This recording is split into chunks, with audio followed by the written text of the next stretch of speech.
Item 3, public participation. And we have 2 5-minute presentations as part of the public participation section of the meeting this morning, the first of which is from Scape. So I would invite Deborah McCormick, Caroline Grant and Jane Lees, and I'm advised that other trustees may be in attendance, but if the people representing Scape could please come forward to the table. It's a pleasure to have you with us, and you have 5 minutes to make your presentation to us this morning. Thank you.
By Nina Oberg Humphreys, and it welcomes the community to take part and make her artwork. So in the Christchurch Arts Centre, in the Classics building, we have hundreds of school children who have made head adornments like we have on today and other items which are becoming part of her collaborative artwork.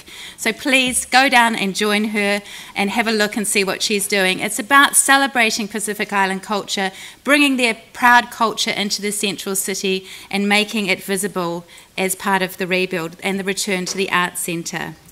You would have seen many of our artworks around the city. We are in our season and we're really excited. It's spring, it's beautiful weather. We have so many people out enjoying our artworks. We have 14 new artworks as part of Scape's annual season.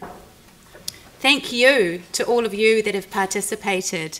We have had many of you join us on our opening events, at our parties and also on the tram. We've taken guided walks with the staff at Council who have contributed significantly to the planning and delivery of these 14 artworks. Thank you. Who are we? We are a private trust and these are our governors. You met some of them this morning.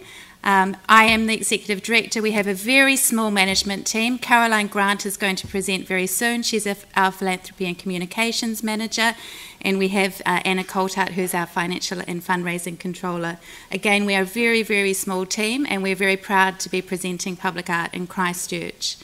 Our vision is to make the city full of public art, and we have done that through difficult times. We have been here as a constant. We have remained throughout after the earthquakes. We carried on. We didn't stop producing public art. We were a reason for people to come back to the central city. People came back to explore public art as we opened the central city. We have made a major commitment to public art over the years, and we have hundreds of supporters from business behind us who really believe that we can have a strong, vibrant public art scene in Christchurch. Next year will be our 20th anniversary, and to date we have produced 214 temporary public artworks, 12 permanent legacy artworks, and we have future public artworks in the pipeline that you can see there. We have very high attendance. Last year we tracked 111,602 and we're tracking very well to exceed that this year. All of our positive responses you can see out there from the audiences, 90% most positive from our surveys. Our model includes partnerships with council and business to produce legacy permanent artworks, our annual seasons, which we're in the middle of now, where we refresh a new walkway every spring, growing the city's public art walkway, and we are looking at flagship artworks for the city at entranceways. We've already produced fanfare, We're involved with public art advocacy, and very importantly, we're involved in public art engagement, promotion and education. I'll pass over to Caroline now to take you through the elements of the season. Thank you, Deborah. 7 elements of the season to take you through. The public art walkway, which Deborah touched upon. One walkway you'll see in purple notes our legacy, our permanent works, a dozen of those in the city year-round. People can take a modular walk through the city. We hope those artworks are wayfinders and reasons to visit. It's supported by our app, which has geotagging with each artwork and an audio guide to take you through those artworks. In the season, we go to our dozen or so temporary installations on our red temporary public art walkway for the season. At each artwork you can collect a map. You have one of those each day, and again they're supported by our app. The second element of the season is that curated exhibition. Heather Galbraith, our managing curator, has made an exciting selection of national, Christchurch and international artists. You may remember before the long weekend, Tom Dale from the UK's Terminal Blue was flown around the city. I know council saw it from the offices. Round and round Hagley Park as children played sport on a Friday. Arte Pacifica in the Arts Centre. Giant diatoms which you've helped us to invade Hagley Park with. And of course, dinosaurs now roam in the city of Christchurch at the casino and at the Arts Centre. The third element of our season is Reactivate. This programme works on 2 levels. For adults in emerging artists, which we encourage to produce artwork. You may remember the Subversive Signs. You may even have given some content for them in Restart last year. The Children's Programme, which is an annual programme supported by Lewis Bradford Consulting Engineers and Dominion Constructors, is an open call to all the children in Christchurch. The remit is imagination should have no limit. And you see the wonderful results of that in Hagley Park with Wee Ruby Williams and Charlotte Beaubichon's works from Summerfield and Villa Maria schools in Hagley Park for the season. Our education programme, the fourth element of the season, 1,000 children will go through the Scape Central City Classroom this season. They may be making a katu, which are the things that we're wearing on our heads today, or the leis that you're enjoying wearing today, and they will all be brought together in an artwork at the end of the season. Our speaker series and events is an eclectic mix and a large programme free to participate throughout the season. You may wish to jump on a tram with me at 6 o'clock on Friday and experience a tram Pacifica style, or a walking tour, or a speaker you may wish to hear. Studio 125 Gallery is a new philanthropic model for Scape. Second exhibition open now in Merivale. Heather Brown Studio, which we open as a gallery. The funds from the raised from that go back into public art in the city and to the artists themselves. And then the last element is a new artwork with each season, a permanent artwork for the city to enjoy.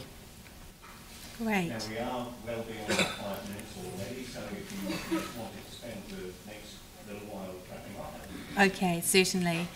I just want to touch quickly on Solidarity Grid. This is an international publication which is going to come out in German and English on the work. This is your asset and artwork. We're very proud of that. We're really here today to talk to you about deepening our relationship. Currently we have a 1-year funding agreement with Council, and we're coming into our 20 years. We really, really want to solidify our relationship long term with Council, and we're suggesting an MOU that captures all of our activities, our annual festival season and our public art delivery.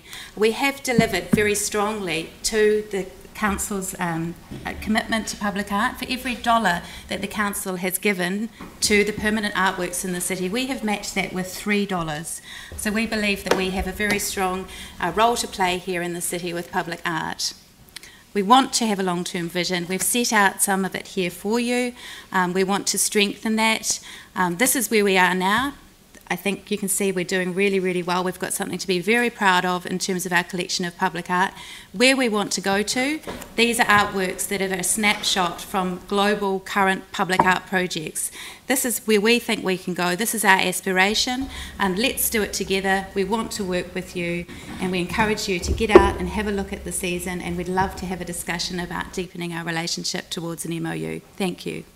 Great. Thank you very much indeed for taking the time to come and talk to us this morning, and for what's been an inspiring and very visual presentation. So thank you very much indeed for that. Thank you. Thank you, councillors. Thank you. Thank you. Thank you.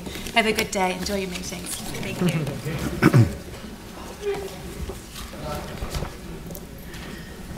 Okay, so now let's move to our second public forum item, and I'd call Stephen Howard and Murray Horton from Keep Our Assets Canterbury. Thank you for joining us this morning, and you also have 5 minutes to make your presentation.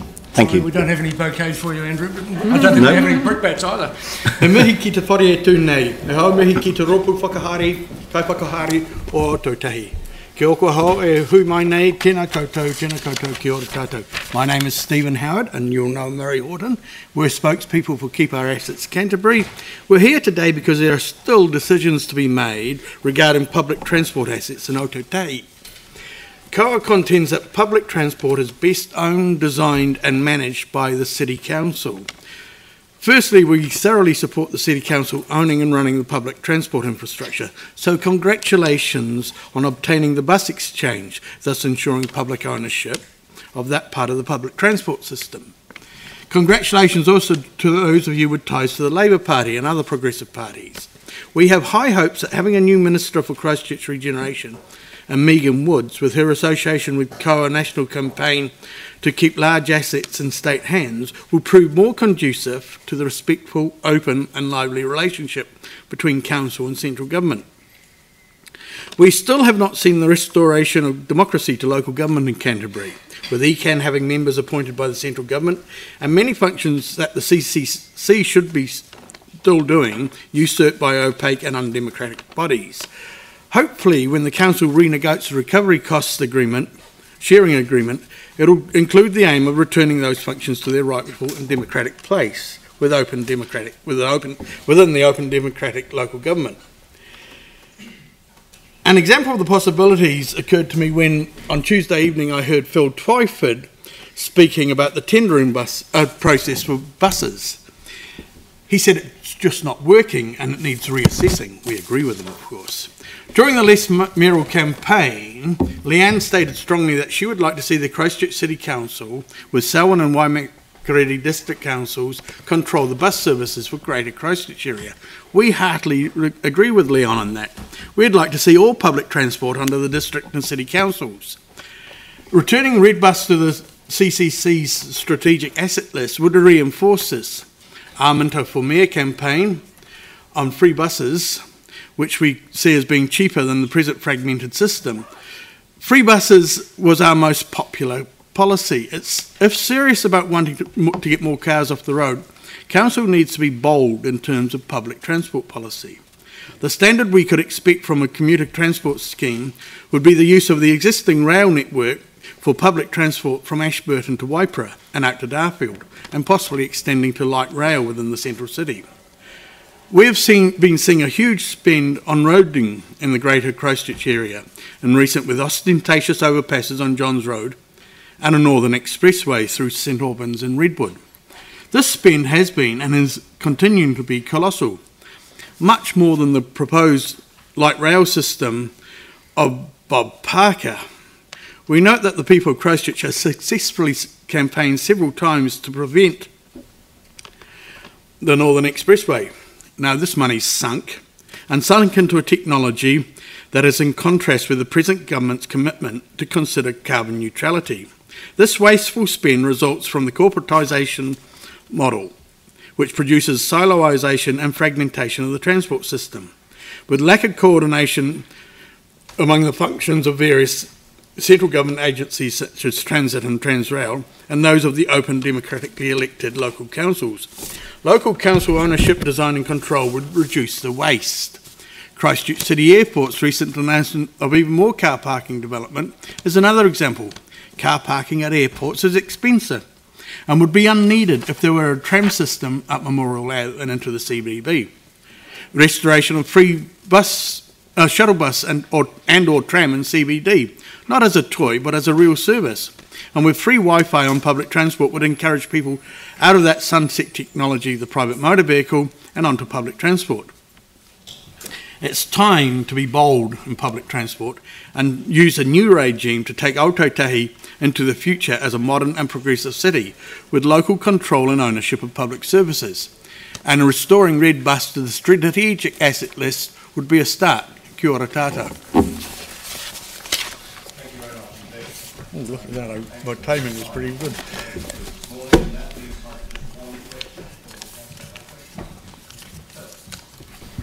Do you think that the whole funding model of transport should also be carefully addressed, Stephen? Well, I think you've got an opportunity with the government with a changed direction and the opportunity to renegotiate the cost sharing to move money away from those white elephants like the Northern Expressway, the Southern Motorway and the Johns Road development and into more useful stuff like light rail and public transport. Yes. Great. Thank you very much indeed. Thanks for taking the time to come along and present to us this morning. Thank you. So now we move to presentation of petitions. Deputations by appointment, and we have representatives of Generation Zero here to make a 10-minute deputation regarding item 24, which is the report from the Innovation and Sustainable Development Committee. Thank you very much indeed for joining us. Maybe you'd like to make some introductions, and then you have 10 minutes to make your deputation. Thank you. Cool. Kia ora, my name is Pubudu Senanaika. Kia ora, I'm Hannah Rhodes. So we might as well just get started. We're from Generation Zero. And we're here representing, we're wishing to comment on the report from the Innovation and Sustainable Development Committee, and specifically on the target of carbon neutrality for the Christchurch City Council by 2030. So first of all, we want to commend the excellent leadership shown by the committee. We know we're here often complaining about things, but I think it's also important to acknowledge when good work is done. So we want to commend the leadership shown by the committee with the recommendations it's made to the council. We also want to commend and acknowledge the excellent work done by the council staff in their recommendations, and we ask that the council set a target date for carbon neutrality of 2030 for the city council itself at the latest. In addition to that, we have some further suggestions and asks. The first thing is that we request council to set a target of achieving carbon neutrality by 2050 for the city of Christchurch, and ask staff to immediately explore strategies and avenues to achieve this target. The science is pretty conclusive. We as a species need to achieve net neutrality on carbon by the middle of this century if we are to stave off the worst effects of climate change. And as the small parts make up a whole, cities have a unique opportunity and a moral responsibility to lead the charge here. Christchurch, as a city that is striving for innovation and doing things better, should be at the forefront of that charge. And committing to carbon neutrality by 2050 and immediately starting a plan to get there is a way to do that. Secondly, and really importantly, we ask that the council take a carbon budget approach to achieving the targets, both for itself by 2030 and for the city by 2050. Now, point-in-time targets like net zero by 2050 or net 2030 or whatever are really important. They are vitally important. But what really drives the climate system is the total amount of greenhouse gases in the atmosphere, not what you're emitting at a point in time. So given that, what's crucial is the total amount of carbon dioxide that we put into the atmosphere or we sequester over the next 13 to 33 years. So we therefore encourage the council to adopt a carbon budget approach.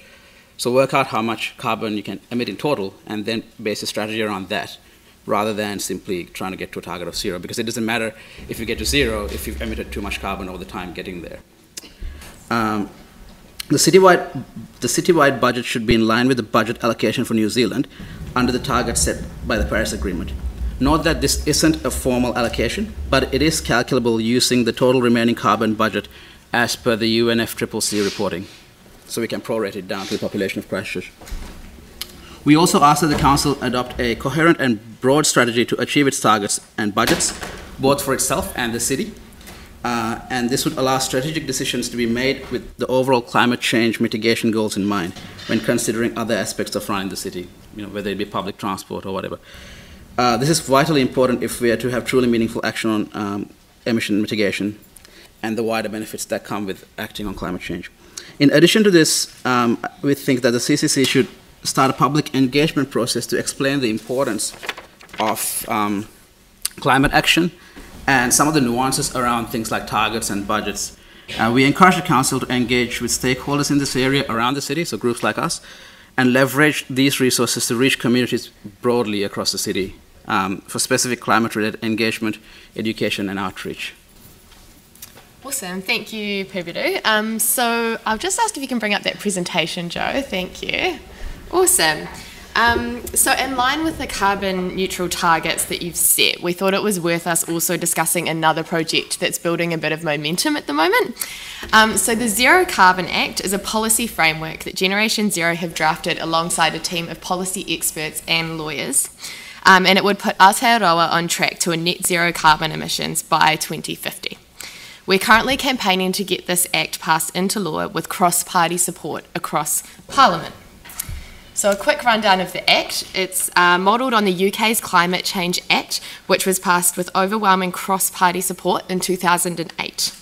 It sets an overall long-term budget of net zero carbon emissions by 2050, and it has legally binding interim targets, which would be every 5 years and advised by an independent climate commission.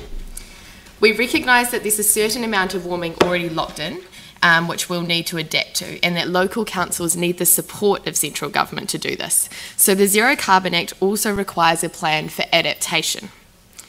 There's no specific policy solutions that are prescribed by us. It's up to the government of the day to decide which policy levers they choose to pull. A little bit of background. This campaign started out as the seed of an idea almost 2 years ago, and now has a huge amount of momentum behind it. This is just a snapshot of our campaign partners and allies. These organisations are all calling for the same thing, for Parliament to come together and pass this act, because climate change is too big of an issue to continue being a political football. So as you may have heard, our new government has promised to enact a Zero Carbon Act. This is great, however our one is slightly different, and our focus still remains on getting our proposal, or as many elements of it as possible, passed with cross-party support, as this is the only way to ensure it will stand the test of time. Earlier this year, we saw endorsements from the youth wings of all the major political parties, and this shows that young people right across the political spectrum realise that it's our future on the line, and that we need to work together on this. A few other things worth noting. The Parliamentary Commissioner for the Environment's report released earlier this year commended the Zero Carbon Act and recommended its key elements. Z Energy, our largest fossil fuel retailer, came out and formally endorsed the Act. And just last week, Dunedin City Council was the first council in the country to formally endorse the Zero Carbon Act. We need as many city and regional councils across the country to show their support for the Act, as this sends the strongest possible message to Parliament. So this is where you come in. We are asking the Christchurch City Council to join the call for all of Parliament to pass our proposed climate law by formally endorsing the Zero Carbon Act. We look forward to working with you, and we have some time for questions. Great, thank you very much indeed for the presentation. And if we can just get can we get the clock back up on the screen? And indeed that does allow about 3 minutes for questions. Do councillors have questions? No questions. Vicky? Just on the Zero Carbon Act, it has two baskets of emissions in it, doesn't it? Yeah. So, do you want to explain that a bit, Pubidu? Yeah, sure. So what that's about is the recognition, both in scientific literature and by experts, that long-lived greenhouse gases and short-lived greenhouse gases have to be treated differently. So long-lived gases are things like carbon dioxide and nitrous oxide. Once they're in the atmosphere, on a human timescale, they're basically there forever. Short-lived gases are things like methane, which have lasted about 7 to 10 years in the atmosphere on average. Now, because of the dynamics of the systems, that means if you turn the tap off on methane, it'll disappear from the atmosphere in a short amount of time comparatively. So you can't treat the two targets the same. So for example, carbon dioxide, we have to start cutting right now because anything we put out there now is there forever. Whereas methane, we have a slightly longer time to act on. Also, it means that we can have a sustainable level of methane emissions. It doesn't have to be net zero, but it has to be much lower than what it is now. Whereas carbon dioxide, the modeling shows, has to go to net zero. So the best way we think to approach that is to approach the two targets separately, rather than using the carbon dioxide equivalent, which is kind of a big hammer for a set of different looking nails and a screw. So that's where the two baskets come from. And it also allows New Zealand to act on its agricultural emissions, which are primarily methane, in a slightly different way to carbon dioxide, which is the thing we need to get in control right now. Methane can start maybe 3 to 5 years after, if that makes sense. Thank you. Any further questions? All right, well, thank you very much indeed for the deputation. Timely, obviously, in the light of the matter that we're considering today, which will be considered later in today's meeting. But thank you very much for the, again, very visual presentation and the, the things that you've raised with us this morning. That's great. Thank you very much. Thank you. Thank you. Just a question, Vicky. As chair of the Innovation and Sustainable Development Committee, is there anything in the deputation that you'd like referred to your committee to pick up on? Like, should we just simply refer the content of the deputation to the Innovation and Sustainable Development Committee so that you can pick anything out of there? Yeah, I think we'd quite like to see the government's Zero Carbon Act as well. Yeah. All right, so let's refer it to your committee for further discussion or further work as the committee sees fit. So I'm happy to move then that we refer the matters raised in the deputation to the Innovation and Sustainable Development Committee.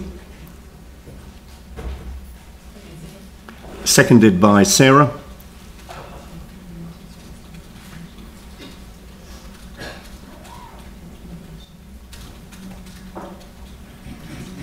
And that will then allow any matters that the committee wants to think about further to be discussed in more detail or worked on in more detail at that committee.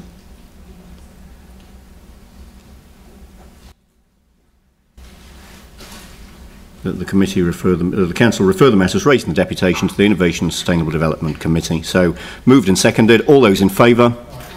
Against? That's carried. Great. Thank you.